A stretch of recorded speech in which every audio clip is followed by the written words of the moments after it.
vaig pensar que seria una oportunitat de viure una experiència nova i enriquidora, no? El poder compartir el teu dia a dia amb una persona amb discapacitat intel·lectual m'ho vaig proposar com tot un repte, no?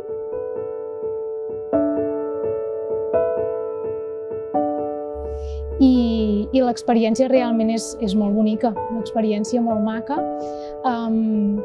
En primer lloc penso per l'entorn, pel meu entorn, perquè s'obrien completament a acollir aquesta persona, ja no només la meva família, sinó el poble sencer.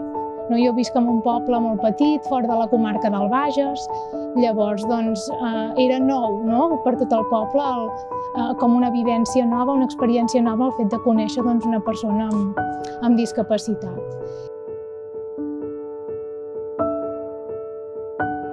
I no vaig deixar de fer res del que tenia planificat pel fet de tenir aquella persona convivint amb mi, no? Si un dia havíem d'anar a la platja, anàvem a passar el dia a la platja. Si un dia jo tenia una calçotada, com va ser el cas d'un respir, vam nedar calçotada amb els meus amics. Encara avui en dia recordem anècdotes i veus que ells se'n recorden com si fos ahir de moments compartits i això no té preu.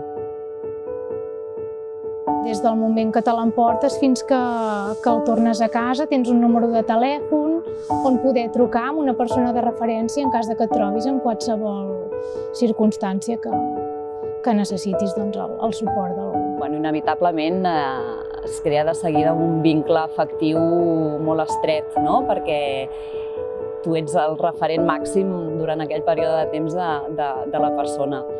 I des del primer moment veure que et dipositen tota la seva confiança, que et posen les coses fàcils i que va tot que tot flueix, no? Molt, clar, les famílies encara a hores d'ara, tot i que han passat molts anys, encara a hores d'ara mantenim el contacte i inclús ens veiem. Sí que comporta una gran responsabilitat, però és una experiència molt enriquidora, com dir, molt gratificant i que t'aporta uns moments i unes vivències i unes anècdotes